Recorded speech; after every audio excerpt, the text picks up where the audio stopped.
I am so excited today because I get to talk to a young lady named Tonya Holloway, who is a filmmaker, and she made a film called Stranger to the Yoke. Right, Tanya has been in the business for 30 years. She's the co-founder of the Soul Rep Theater in Dallas, which has been around for like 30 years. It's one of the longest, if not the longest, black theater running around these parts, and she's done a great job. So now she has this film, and it's about a little white girl who was kidnapped, painted black, and set and sold into slavery. And so she'll tell you about the movie. But I think it's very interesting. Tanya has been a writer, a director, a mentor, a teacher, an actor in theater and commercials and film. And I'm just so glad that I got a chance to talk to her on Noteworthy Chatter. She is definitely one to watch. So I hope that you'll enjoy the interview. Hi, Tanya. Hello. Hey, I'm so glad that you're here. Um, I want to introduce you. This is, of course, Tonya Holloway, and she is a filmmaker out of Fort Worth, Texas. And we're going to talk to her today about her film called Stranger to the Yoke. What inspired me to tell this story started with my love for reading slave interviews by former slaves in what's called the Writers Project. You can find it in the Library of Congress. A lot of people don't know about it. It was started by Franklin D. Roosevelt during the Depression, and he commissioned writers to scour the United States and find former slaves and get them to tell their experiences as a slave living on a plantation. In reading that, I stumbled upon this interview of Walter Rim, who was located in Fort Worth, Texas. And he tells the story of a young white girl who was kidnapped from Kentucky, painted black, and she was kidnapped by patty rollers. And this was a term that black people used often to describe white bounty hunters. And two patty rollers stole her from Kentucky, a few feet away from her home, her backyard, and painted her black with dye. That's all he said is dye. So could have been, clothes or shoe dye. Took her to Texas, and she was bought. She passed through the radar on the auction block. They couldn't tell that she was black.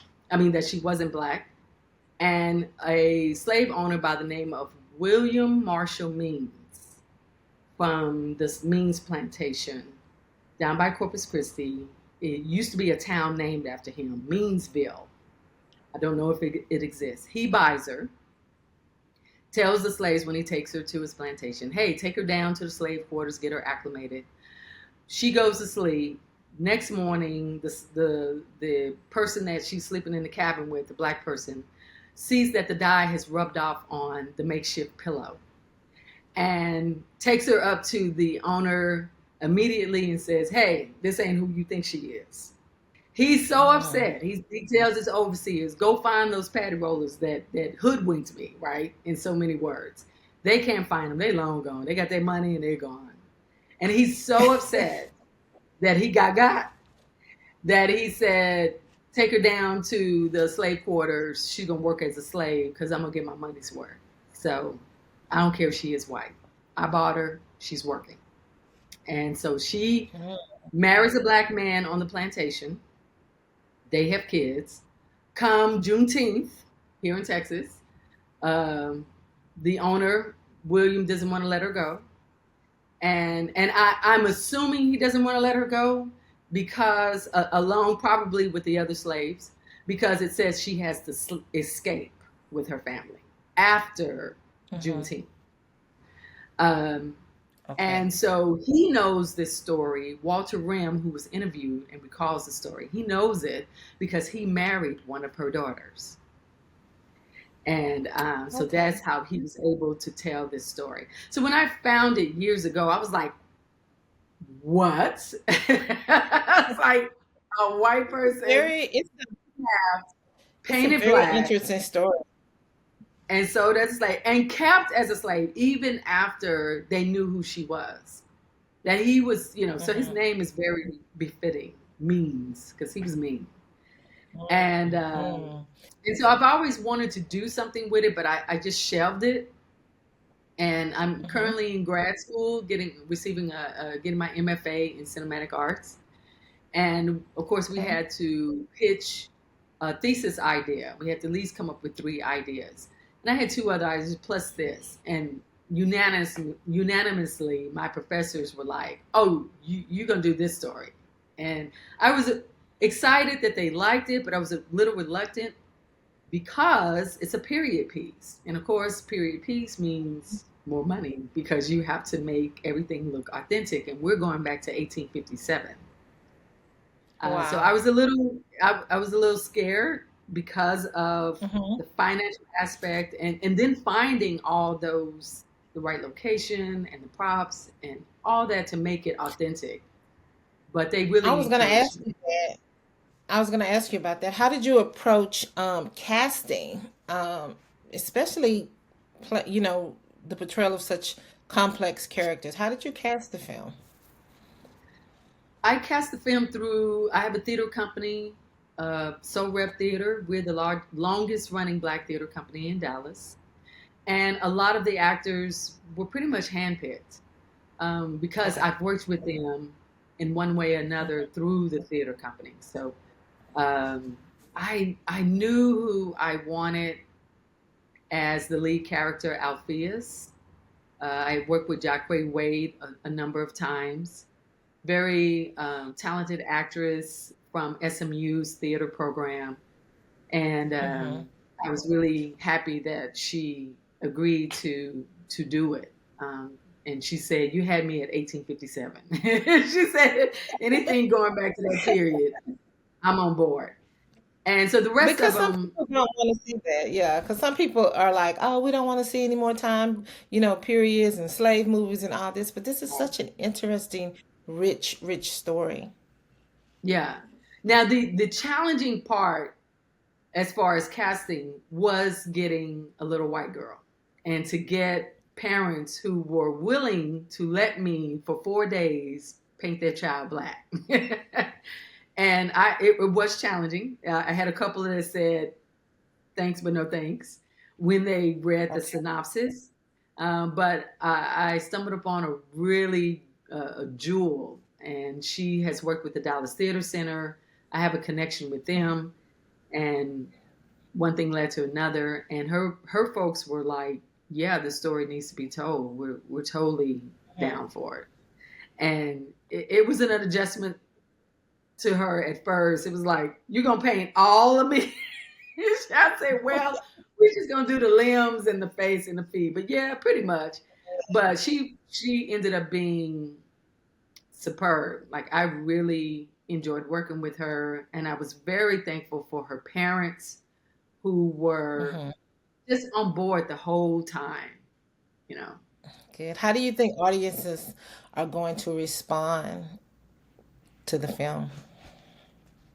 Well, whenever I tell, whenever I've told the premise of the story with white Mm-hmm. and black uh, friends of mine and people in the industry, I get a mixed bag of emotions. So, Mm-hmm. and what I, in saying that, when I think that black people will be like, "Yeah, I'll tell this." Sometimes it's been Mm-hmm. why, like you said, why you want to tell that story? Oh, we tired of that, you know. Yeah. And then I get the opposite from white people. I've got it kind of, that kind of, I don't know. And then I've got, wow, yeah, let's do it, you know. So and I'm expecting the same from the viewers, a mixed bag of emotions, which is what I want. And I purposely left it open ending because I want to make room Okay. for conversation. I want to make room for Good. conversation. Yeah.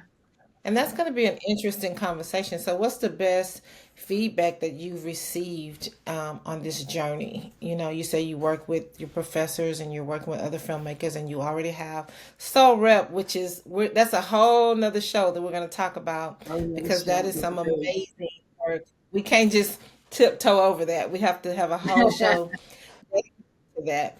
What is some feedback that if have you had any audiences or students to look at it yet and received any feedback from it? No, I haven't shown any clips because I filmed over the summer, so Okay. school is not in session.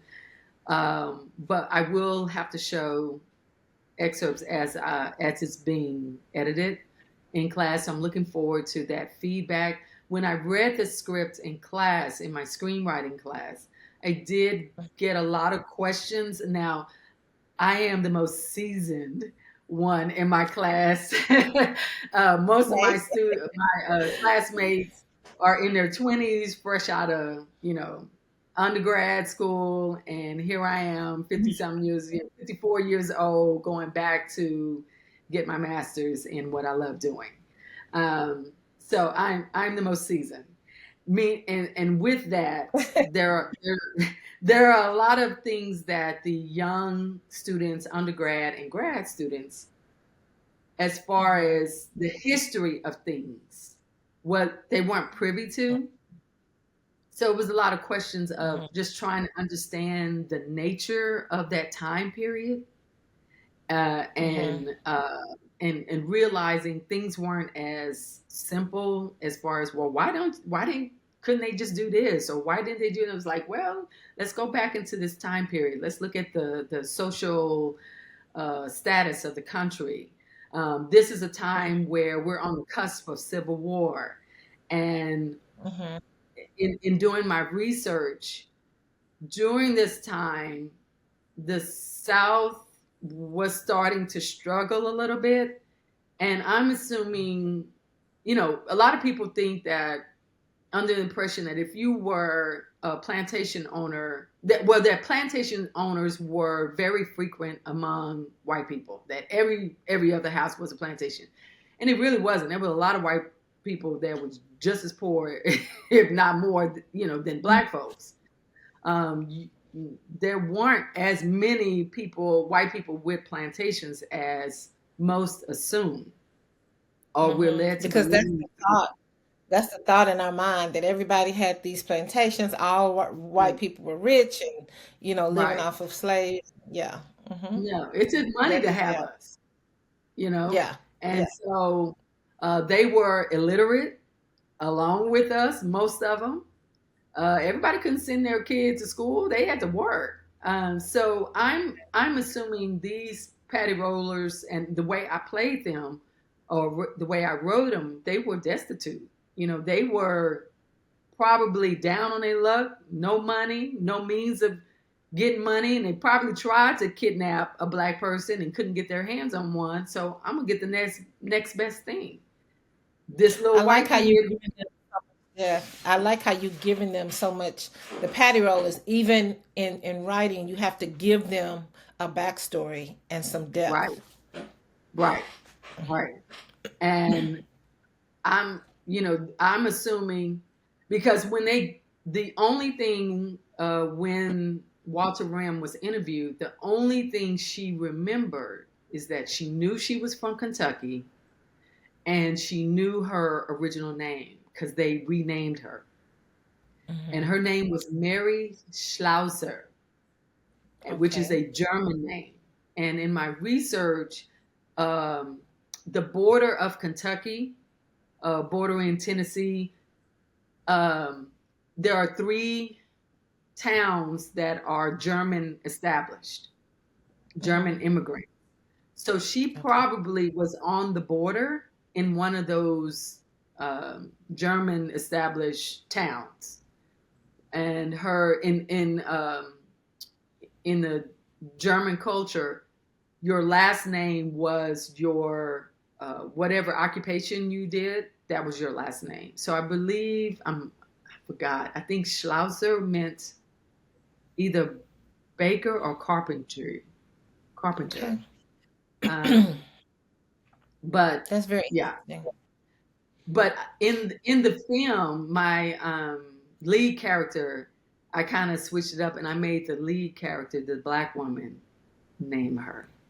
How has it been for you to emerge as not only being part of a very successful theater for 20 something years, but also as a Or- filmmaker.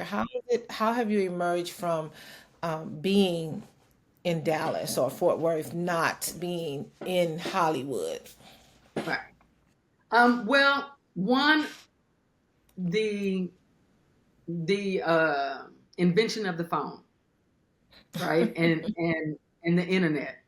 The phone is a is your camera, and that made filmmaking accessible to people of color, particularly Black people, because back in the day, to buy a small roll, 6 minutes of film, that could be Yeah. $1,000. Hmm. So with the invention of the phone and digital, uh, shooting on digital, that made it accessible to us. And now anybody can pick up and so that's number one, that you don't have to go outside the Metroplex in order to make a movie. Two, Dallas is really growing with its film community. Last year, we are now are an Oscar contending city, and we have, at least as far as I know, about three new. It could be more, but I know of three new major studios. When I say major, I'm talking about pretty large in size, and that are in operations now. So studio work is coming here. We have shows coming here. The Chosen is shot here. Yellow, it's not Yellowstone, but a couple of Western films, Hmm. TV shows are shot here. So it's growing in the film industry, and because of that, jobs as far as crew are becoming more accessible to Okay. people in the Metroplex. And So then what are some Black ingenuity. We gonna make it work, whether we we're got gonna make $2 we're gonna make it do what it do. We're or gonna make it do two what it two do. hundred dollars. We gonna make it. We gonna find a way. And that was my next question. Some of the challenges that you face just being a filmmaker. I know this is it's a challenge. I think sometimes though the most challenging thing is just starting and getting it done. I was just about to say it. I was just about to say it. First of all, you got to get past this. Yes. You got to get past any doubts of lingering because of what you don't have, and concentrate on the resources you do have. Hmm. And it may not be much, but these days, sometimes it doesn't take much. I remember looking at The Adventures of an Awkward Black Girl, I think it was called, Issa Hmm. Rae's Yeah. her On web YouTube. series. Hmm. And it looked like that woman shot that in her backyard. I'm being a bit facetious, but it was, but Yeah. content was funny and the actors were pretty good. And Yeah. I could tell with each episode, she started getting a little bit more and a little bit more. Hmm. But the first Hmm. thing you have to do is say, I can do this. It's going to Okay. be a little hard, but I can do this. And then two, Hmm. maybe start off small. Maybe don't take on that elephant with such a big bite, Yeah. and and and then start making connections. I moved away from the Metroplex for 15 years, and because my husband was in the military, and I moved around with him. And so when I Hmm. came back, I was a freelancer before I left in film. When I came back, came back as Tonya Holloway. Nobody knew Tonya Davis, which Hmm. is what I was freelancing with. So it was, okay, I got to start all over. And this is with four kids, grade school kids. Oh. Yeah. So this is not, okay, the kids out the house and I'm ready to, no, this is with life still life. Hmm. Hmm. And I moved back to the Metroplex the people I used to freelance with, they're gone or they don't do it anymore. And Mm-hmm. I'm like, okay. So I got on Meetup, the website that I think that time it was fairly new. And I Yeah. found people in the film industry. And I started by Mm-hmm. myself going to these mixers and opening my mouth and saying, "Hi, I'm Tonya Holloway. I'm a writer and a filmmaker." I um I was gonna ask you because that's a perfect answer to the question that I was gonna ask, what advice you would give emerging filmmakers, people who, even like myself, who want to make a film and I'm here. I'm still in here. Like I have Mm-hmm. everything I need, but I'm still in here, right? And so you gave perfect advice because my question was what would you what advice you would give emerging filmmakers to inspire them to take the leap, and that's just a perfect answer. Get involved into the film community, go out and open your mouth. Open your mouth. Another thing is learn your craft. Learn Mm-hmm. this craft. Learn how to Yeah. write. Uh, Learn what it takes to in the pre-production stage. A lot Mm-hmm. of time, and I was in this boat myself as novice emerging filmmakers and writers. We get an idea, we think it's the greatest thing since sliced Mm-hmm. bread, and we're ready to start. And we really don't take the time to have other eyes on our stories, on our scripts, to make sure it's formatted correctly. No, I Mm-hmm. get people who send me, "Hey, Tanya, will you take a look at this?" And I'm all for it. But the first thing I say, nobody's going to look at this because it's not formatted right. You got to get the Okay. format down.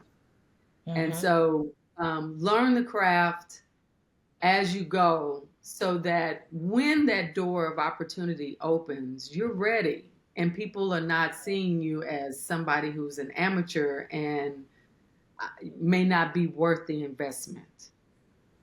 Got it. Got it. I want to go back a little bit with the film, Stranger to the Yoke. What else do you want us to know about that film in terms of just the process and when we'll be able to see it and all of that? You'll be able to see it.